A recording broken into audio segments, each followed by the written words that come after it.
Good afternoon বন্ধুরা, শমিকা নতুন একটা ভিডিও নিয়ে তোমাদের সামনে গল্প করতে আবার হাজির হয়ে গেল শুক্রবার দুপুরবেলাতে। আমার ভিডিওগুলো দিতে যথেষ্ট দেরি হচ্ছে, তার কারণ আমার ভয়েস ওভার দিতে খুব কষ্ট হচ্ছে।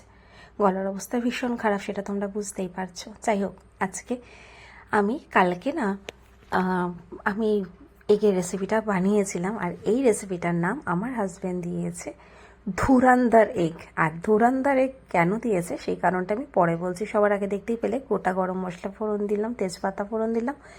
তারপর যেরকমভাবে আলু ভাজার জন্য আলু কাটে সেরকমভাবে আলু কেটে নিলাম, দিয়ে সেটাকে ভাজা ভাজা করলাম। যখন কিছুটা ভাজা হয়ে যাবে তারপরে একদম কুচি কুচি করে পেঁয়াজ কেটে রাখবে, সেটাকে দিয়ে দেবে। তারপরে ওই আলুটা যখন আধা ভাজা হয়ে যাবে তারপরে পেঁয়াজ কুচিটা দেবে। পেঁয়াজ কুচিটা দিলে পেঁয়াজের জলটাও ছাড়বে, তাতে আলুগুলো মুজে মুজে আসবে। তারপরে জেনারেল যে মশলাগুলো হয়, ধনে গুঁড়ো, জিরে গুঁড়ো, হলুদ গুঁড়ো আর কাশ্মীরি লঙ্কা গুঁড়ো, আমি বেসিক্যালি এই মশলাগুলো ছাড়া সেরকম রান্না, মানে স্পেশাল রান্না ছাড়া জেনারেল রান্নাতে এই মশলাগুলোই দিই। তো ওগুলো দিয়ে ভালো করে মশলাটাকে কষাতে রাখলাম, আর অন্যদিকে ডিম সিদ্ধ করে রেখেছিলাম, সেগুলোকে গ্রেড করে নিলাম। তারপরে পরিমাণ মতো জল নিয়ে একটুখানি জিনিসটাকে একটুখানি পাতলা পাতলা করে নেবে, কেন কি এর মধ্যে তো এই ডিমের গুঁড়োগুলোকে মেশাবে।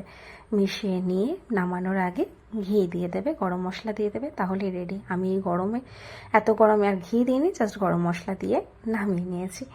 আর এই যে বললাম না, এই ধুরান্ধার এগ কেন নাম দিয়েছে তার কারণ জানো তো বন্ধুরা? দুবেলা খাবো, মানে লাঞ্চে আর ডিনারে। তো আমাদের টোটাল তিনটে 6 জনের 6টা ডিম লাগবে মিনিমাম। ছিল 4টে ডিম। আসলে ডিমটা কিন্তু ধুরন্ধর ছিল না, ম্যানেজারিয়াল স্কিলটা ছিল ধুরন্ধর।